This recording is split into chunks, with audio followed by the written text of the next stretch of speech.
3 ವರ್ಷ 100 ಹರ್ಷ ಅಂತ ಹೇಳಿ ಖುಷಿಯಾಗಿದ್ದಂಥ ಹಸ್ತಪಡೆ ರಾಜಣ್ಣರ ಮಾತು ತಲೆಬಿಸಿಯನ್ನ ತರಿಸಿದೆ.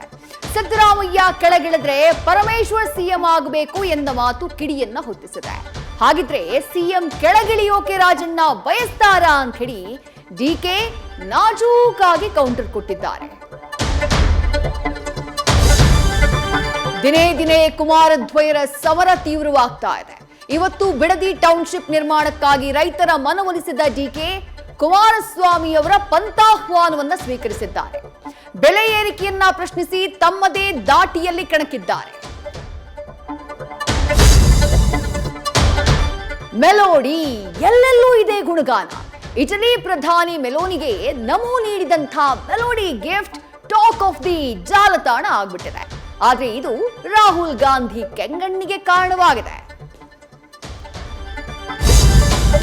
ಆನ್ಲೈನ್ ಔಷಧ ಮಾರಾಟ ವಿರೋಧಿಸಿ ಇವತ್ತು ರಾಜ್ಯವ್ಯಾಪಿ ಮೆಡಿಕಲ್ ಶಾಪ್ ಶಟರ್ ಎಳೆದಿದ್ವು.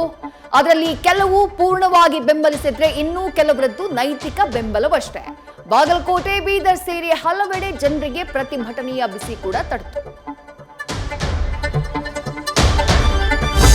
ಸಿಎಂ ಆದ ಕೆಲವೇ ದಿನಗಳಲ್ಲಿ ಸಿಎಂ ವಿಜಯ್ ಮೈತ್ರಿಯಲ್ಲಿ ಟಿಸಿಲೊಡೆದಿದೆ. ಒಂದು ವೇಳೆ ಎಡಿಎಂಕೆ ಶಾಸಕರಿಗೆ ಮಂತ್ರಿಗಿರಿಯನ್ನ ಕೊಟ್ರೆ ನಾವು ನಿಮ್ಮ ಜೊತೆಗಿರುವುದಿಲ್ಲ ಅಂತ ಎಡಪಕ್ಷಗಳು ಗುಟುರು ಹಾಕಿವೆ. ಆದ್ರೆ ಇಂಥ ಯಾವುದೇ ಪ್ರಸ್ತಾಪ ನಮ್ಮ ಮುಂದೆ ಇಲ್ಲ ಅಂತ ಹೇಳಿ ಟಿವಿಕೆ ಪಕ್ಷ ಹೇಳಿದೆ.